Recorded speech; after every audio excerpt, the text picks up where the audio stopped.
1920년 9월 부산경찰서에 폭탄을 투척한 26살 청년 박재혁.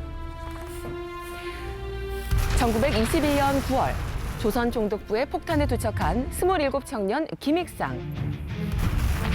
1923년 1월 일제탄압의 상징 종로경찰서에 폭탄을 내던진 김상옥. 1924년 1월에는 김지섭이 일본 왕궁을 향해 폭탄 의거를 시도했고 34살의 청년 나석두는 동양적식 주식회사 폭발을 시도한 뒤 일본 경찰 7명을 사살했습니다. 이들은 모두 항일 비밀결사 조직 의열단의 단원입니다. 그리고 항일 비밀결사 조직 의열단을 이끈 약산 김원봉 선생. 당시 일본이 그의 목에 건 현상금은 100만 원, 현재 가치 약 300억 원에 달하는 거액이었습니다. 이것으로서 만족하지 않습니다. 조선 창밀 일본 제국주의에 대한 전투적 이지를 표현한 데 불과한 것입니다. 의열단은 23번의 폭탄 의거, 일본 고관 암살, 친일파 처단 등의 활동으로 일본이 가장 경계하는 항일단체로 명성을 떨쳤습니다.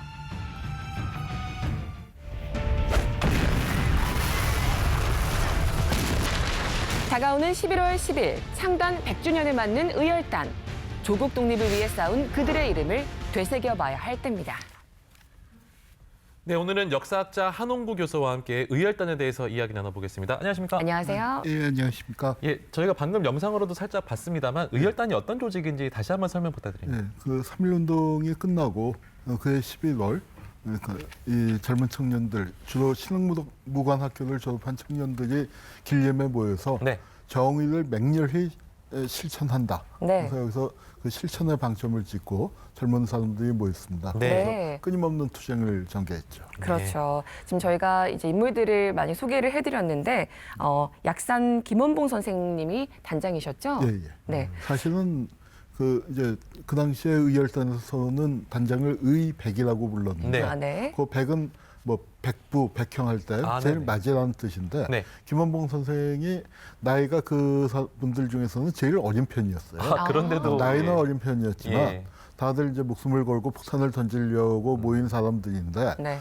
우리 같이 야생마 같은 사람들을 다 그래도 끌고 가려면 나이는 어리지만 김원봉이 네. 적격이다. 아마 그렇게 돼서 단장이 되신 것 같습니다. 네. 그렇군요. 비밀 결사 조직인 의열단이 어떤 활동을 했는지 좀 들어볼까요? 네, 뭐 지금 영상에서 잘 소개가 됐고요. 네. 그렇게 이제 폭탄을 던지고 의열 활동, 당시에는 테러 활동이란 말을 그냥 썼었는데 네네. 의열 투쟁을 열심히 전개했는데 지금 우리가 보기에는 성공한 투쟁들, 예. 성공한 투쟁들을 알고 있기 때문에 그런데 사실 성공한 투쟁에 가려져 있는 실패한 투쟁도 많았고 희생도 많았고 처음에 젊은 청년들이 뭐 5파괴 7가사를 내걸고 이제 투쟁을 전개했지만 네. 사실 그 고관 한 명을 죽이면 또 다른 한 명이 오고 또 네. 오고 또 오고 이제 이렇게 되니까 이거는 이런 개인적인 테러보다는 조직적인 군사 활동이 필요하겠다 하는 식으로 그 방향이 바뀝니다. 네. 그리고 처음에 의열단은 좀 민족주의적인 단체로 출발했지만 네. 시대 상황이 변하고 대중들의 요구가 변하고 하는 거에 따라서 아나키즘도 받아들이고 또 네. 사회주의적인 성격을 어떻게 민족의 독립과 결합시킬 것인가. 그리고 해방된 나라는 이 노동자와 농민들 또 과거에 신분제의 제약을 받았었던 백정이나 노비도 다 같이 잘 살 수 있는 나라를 만들려면 평등을 또 추구해야 하고 해서 끊임없이 실천하고 끊임없이 변신을 노력했던 그런 단체입니다. 그렇군요. 사실 의열단 단장 김원봉 선생이 최근에 뭐 이제 영화 밀정이라든지 뭐 예. 암살 이런 영화를 통해서 많이 소개가 되면서 대중들이 좀 익숙한 이제 분이 됐는데요. 그래도 좀 어떤 분이셨는지 설명을 좀 드려야겠습니다. 그렇죠. 밀정 이제 암살 영화가 나왔을 때 그 배우 조승우 씨가 그 분장을 이제 그 역할을 맡으셨는데 네. 조승우 씨 팬들이 김원봉이 누구야라는 얘기를 했다는 얘기를 듣고 참 많이 가슴이 아팠었는데 네. 우리 독립운동에서 사실 제일 유명한 분입니다. 네. 그리고 또 이제 나이에 비해서 그러니까 3.1운동 때부터 해방될 때까지 그러니까 27년간 독립운동의 최전선에서 가장 맹렬하게 싸운 분이었는데 네. 완전히 남과 북에서 모두 잊혀졌어요. 네. 그분이 북으로 가셨기 때문에 이 남쪽에서는 이 독립운동가를 독립운동가라고 불러질 제대로 못하고 네. 빨갱이 취급을 당했었고요. 네. 이제 뭐 그렇게 해서 잊혀졌었는데 이제 이분이 했었던 여러 가지 활동 예. 그리고 의열단만 만든 것이 아니고 의열단에서부터 무장투쟁으로 전환해서 황포군관학교에 대거 입교했었고 또 네. 그다음에 국내 이제 사회주의 영향하에 있는 대중들과 또 결합하기 위해서 레닌주의 정치학교라는 걸 만들어서 좋은 네. 이념적인 방향 모색도 하셨었고 네. 그리고 민족혁명당 조선의용대를 만들었다가 또 나중에 임시정부에 합류하셔서 한국광복군의 부사령이 되고 임시정부의 국무부장이 됐으니까 사실 독립운동의 경력으로 친다면은 누구보다도 화려하고 누구보다도 치열하게 싸웠던 분이죠. 네. 현상금도 어마어마하더라고요. 현상금 부분은 이제 지금 널리 알려져 있는데 그 네. 부분이 조금 이제 사료상에서는 약간 좀 의문이 의견이 좀 분분하군요. 좀 제기될 수 있는 부분이긴 한데 네. 어쨌거나 특히 1920년대 국내에서의 어떤 주요한 사건들을 이끈 분이 약산 장군이었기 때문에 네. 거기에 대해서 뭐 막대한 현상금이 걸려 있었던 것만큼 현상금은 있었지만 체포는 되지 않았던 거죠. 받은 사람은 없는 건가요? 우리 독립운동가들 중에요. 네. 그러니까 그런 단 한 번도 감옥에 가지 않고 네. 투쟁을 계속했었던. 그러니까 아마 거의 유일한 분이 아닐까 싶은데 정말 안타까운 것은 이제 그분이 해방된 조국에 와서 친일 경찰들한테 잡혀가서 모욕을 당했습니다. 역사 아이러니군요. 그렇군요. 그래서 이제 이분이 풀려난 다음에 전해지는 얘기로는 네. 유석현 선생이라는 동지의 집에서 사흘날 사흘밤을 쏟아지는 눈물이 멈춰지지 않았다. 그러셨군요. 네. 이제 그랬고 이제 이분이 월북을 했다고 하지만 네. 약산을 공산주의자라고 생각하는 사람은 약산과 같이 활동했던 사람들 중에 없어요. 다만 공산주의를 배격하지 않고 네. 민족의 네. 깃발 아래 공산주의자들도 같이 힘을 모으고 좀 진보적인 나라를 만들어야 하지 않겠느냐 그랬는데 약산이 결국 북에 간 이유가 그러니까 이 남쪽의 우익 테러 단체가 이제 여운형 선생도 돌아가시고 네. 다음에는 뭐 약산이다. 네. 김원봉이 다음이다. 뭐 공공연하게 그런 얘기들이 떠돌고 집에까지 쳐들어가서 뭐 총으로 협박하고 네. 가족들 위협하고 하는 일들이 빈번했기 때문에 이제 이분이 남북 협상에 갔다가 남쪽으로 내려오지 않고 잔류하게 된 거죠. 사실 이제 김원봉 선생이 호가 약산 아닙니까? 네. 약산이라는 이제 보통 사람들이 호는 나이가 좀 많이 든 다음에 짓는데 그렇죠. 호를 20살 무렵에 3명이 같이 호를 지었어요. 네. 한 명은 그러니까 이제 김약산이고 또 한 명은 김약수고 네. 또 한 명은 이여성인데 이제 약자가 같을 약자, 네. 한자도 여자도 같을 여자예요. 네. 그러니까 약산, 약수, 여성이라는 건 우리말로 풀면은 산같이 물같이 별같이예요. 그래서 3명이 아주 이름을 근사하게 지었는데 이름만 근사하게 지은 게 아니고 약사는 뭐 조선 최고의 실천파 독립운동가가 됐고 네. 약수는 조선 최고의 이 조직운동가가 됐고 여성은 조선 최고의 비판적 지식인이 다들 됐는데 활약이 네. 대단하셨군요. 경상도 청년 3사람이 네. 다 월북을 했습니다. 아. 그래서 산도 없고 물도 예. 없고 별도 없는 땅이 돼버렸네요. 들으면 들을수록 이게 좀 1시간 내내 들어야 될 것 같은 생각이 드는데 저희가 시간 관계상 약산 김원봉을 위시한 의열단의 실제 활동 모습을 정리해봤습니다. 화면으로 만나보시죠. 1919년 11월 10일 약산 김원봉이 결성한 항일 비밀결사 조직 의열단.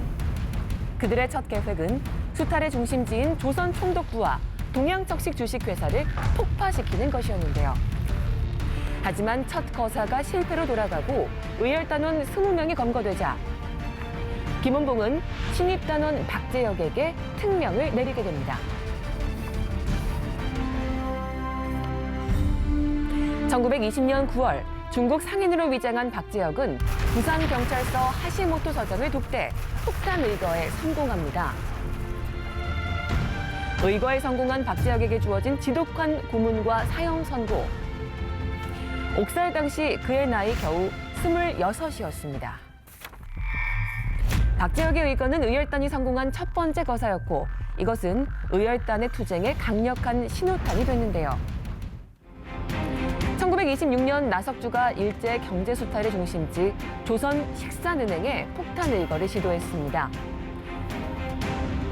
그러나 폭탄이 불발되자 건너편 동양척식 주식회사로 이동. 회사 간부들을 사살하고 다시 한번 폭탄 의거를 시도하는데요. 하지만 두 번째 폭탄 역시 불발. 총격전 끝에 일본 경찰 7명을 사살한 나석주. 그는 마지막 남은 계획을 실행했습니다.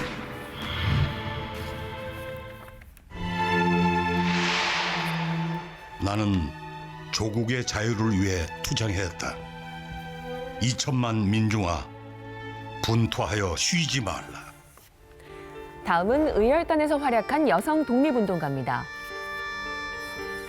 1933년 방직 공장에 취직한 16소녀 이병희. 일제 부당함에 맞서 500여 명의 여공 파업을 주도했는데요.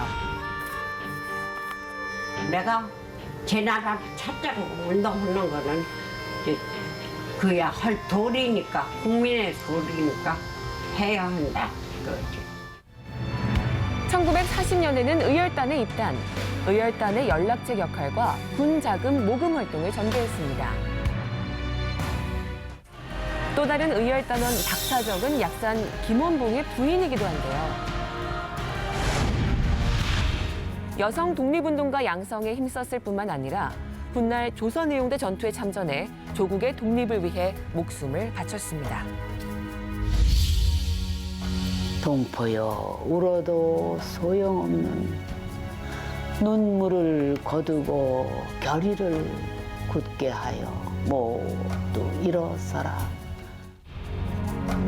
이제 비밀 결사 조직이잖아요, 교수님. 평소 생활이 참 힘드셨을 것 같습니다. 어땠습니까? 예, 뭐 늘 그 약산 선생도 전해지는 말로 한 장소에 2~3시간 예. 있었던 적이 없고 예. 네. 그다음에 매일매일 스쿨을 옮겨 다녀야 한다고 이제 그렇게 들었습니다. 그리고 그분들은 그 이제 단원들의 강령에 보면은 조직이 부르면 언제든지 응한다 예. 하는 게 강령이고 거기서 부르면 응한다는 게 가서 이제 죽을 명령을 내리는 거 아닙니까? 아, 그렇죠. 그러니까 이제 그분들이 뭐 그 전해지는 얘기로는 사진을 즐겨 찍었다고 하는데 그 의미가 있었군요. 예, 지금처럼 이제 뭐 핸드폰으로 이렇게 찍는 게 아니고 사진관 가서 찍어야 하니까 어찌 보면은 돈도 많이 들고 사치스러운 걸지 모르지만 예. 네. 그분들 입장에서는 한 장 한 장 찍는 게 자신의 영정 사진을 준비하는 기분으로 찍었을 겁니다. 그러니까 지금 남아 있는 사진들이 좀 화려하고 멋있긴 하지만 참 가슴이 아픈 거죠. 예. 네.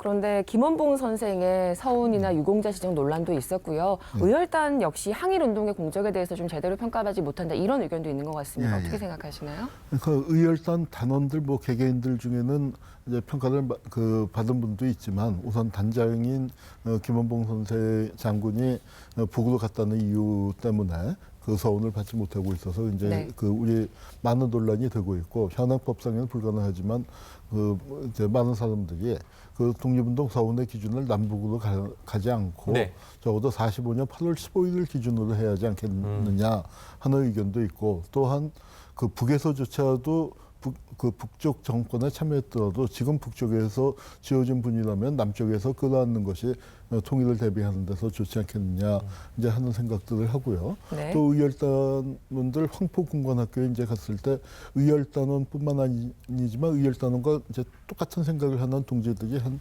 뭐 700~800명이 황포군관학교에 있었는데 1927년 광동 봉기에서 거의 대부분이 희생됐거든요. 네. 네. 그분들 뭐 명단조차 제대로 없으니까 우리가 참 죄스럽죠. 네, 알겠습니다.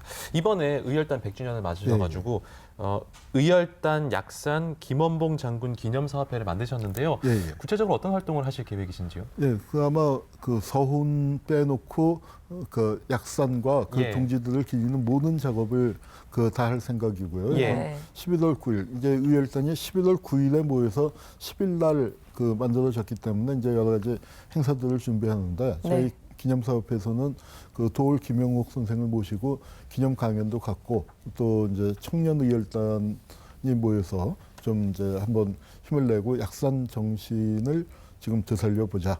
이제 그런 마음으로 모이게 됐습니다. 네. 네. 그러면 이제 뭐 이념 논란도 있고 사실 여러 가지 논란이 있지만 우리 사회가 좀 성숙한 모습으로 이 부분도 대해야 되지 않을까 생각이 드는데요. 마지막으로 또 하시고 싶은 말씀 있으면 해주시죠. 네, 뭐 아까도 한번 말씀드렸습니다만 그 이념 논란을 떠나서 이제 좀 성숙한 자세로 독립운동에 그 헌신했던 분들을 독립운동가로서 우리가 제대로 평가하는 작업이 필요하다고 생각을 합니다. 그리고 그분들이 꿈꿨었던 나라가 과연 어떤 나라인가. 네. 그분들이 꿈꿨었던 나라는 분단된 나라도 아니고 또 젊은 청년들이 헬조선 흑수저를 따져야 하는 그런 나라도 아니었거든요. 이제 그런 의미에서 독립운동은 아직도 진행 중이다. 그런 그 생각으로 임하고 있습니다. 그 이번에 여신단 행사 다시 한번 좀 소개를 해주시죠. 날짜와 장소를 좀 부탁드리겠습니다. 11월 9일 제가 그 몸담고 있는 성공회대학교에서 오후 3시에 이 약산 김원봉 장군 기념사업회가 발족하게 되고요. 네. 거기서 이제 그 도올 김용옥 선생님께서 도올 약산을 그리다라는 주제로 특별 강연을 해주십니다. 네. 또 10일에는 서울시청 앞에서 또 의열단 100주년 자체의 이제 기념 행사가 다채롭게 준비되고 있습니다. 서운 빼고 모든 걸 준비하시는군요. 예, 그렇습니다. 예, 알겠습니다. 앞으로도 또 좋은 활동 부탁드리겠습니다. 오늘 나와주셔서 고맙습니다. 고맙습니다. 감사합니다.